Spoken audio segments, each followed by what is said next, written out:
সকলকে জয় যিশু এবং ঈশ্বরকে ধন্যবাদ দিই যে আরেকটি বার তার প্রশংসা গৌরব করার সুযোগ করে দিয়েছে।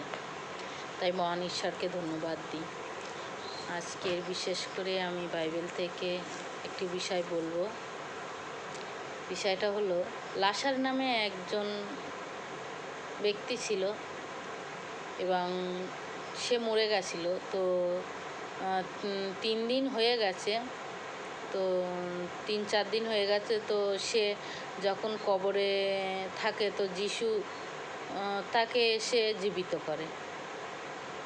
যিশু যখন জীবিত করে তখন এই কথা সব জায়গায় মানে জানতে পারলো, সেই গ্রামের সেই দেশের লোক। এখন ফরুসি আর যাজক, যারা ধর্মগুরু এবং যারা পদে এক একজন এক একটা পদে ছিল, তো তারা সবাই মিলে আলোচনা করছে যে এই আশ্চর্য কাজ করছে, তো আমাদের তো আর কোনো নাম থাকবে না এবং আমাদের হচ্ছে আমাদের পদ থেকে আমাদের সরে যেতে হবে। তো তখন পরিকল্পনা করলো যে কিভাবে যিশুকে সরানো যায়। তারা সর্বসময় যিশুকে ফাঁদে ফেলার, যিশুকে বিপদে ফেলার তারা সর্বসময় এরকম চিন্তা করত। তো করতে করতে এরকম, কিন্তু যিশু সর্বসময় অলৌকিক কাজ করতেন। তো তার অলৌকিক কাজ দেখেই তারা এরকম সবসময় ছল চাতুরি তাদের চিন্তা ভাবনা ছিল। তো আমরা ঠিক দেখতে পাই যিশুর সময় এরকম করেছিল। তো এখনও আমরা দেখতে পাই যে আজকের যত চার্চের ওপরে মানে হামলা হচ্ছে, চার্চের ওপরে মানুষকে, চার্চে যে চার্চ ভাঙচুর করছে এবং মানুষকে মারছে, পিটছে, ঠিক সেরকমই যে কিছু কিছু মানুষ আছে তাদের ব্যবসা বন্ধ হয়ে যাচ্ছে। তারা যখন যিশুর কাছে যাচ্ছে, অলৌকিক কাজ পাচ্ছে, তাদের সমস্যার সমাধান হচ্ছে, তাদের আপদ বিপদ থেকে তারা উদ্ধার পাচ্ছে। মেনে তো যিশু পাপ থেকে উদ্ধার করছেন। তো এইটা মানুষ আর সহ্য করতে পারছে না।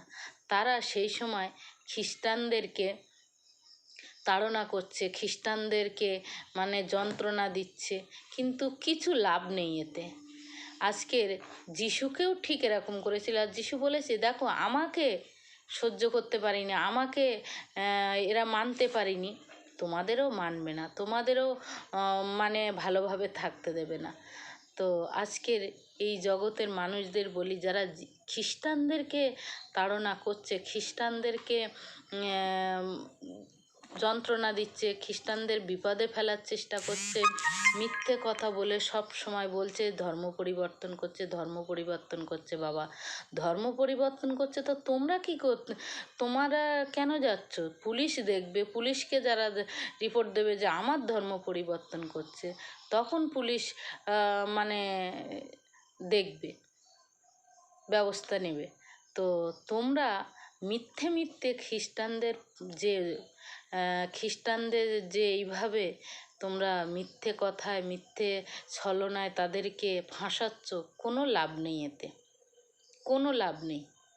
কেননা খ্রিস্টানরা আগেও ছিল, এখনও থাকবে, পরবর্তীকালেও থাকবে। সব সময় যিশুর জয় হবেই। আজকের 12 জন শিষ্য থেকে বিশ্বের আজকের প্রথম সর্বপ্রথম স্থানে খ্রিস্টান আছে। তো তোমাদের কোনো লাভ নেই এরকম করে। তোমরা একদিন বুঝতে পারবে, তোমরা একদিন এরকম করতে করতে তোমরাই নিজেরাই শেষ হয়ে যাবে। কিন্তু খ্রিস্টানদের তোমরা পেছনে ফেলতে পারবে না। খ্রিস্টানদেরকে তোমরা কোনো কিছু করতে পারবে না।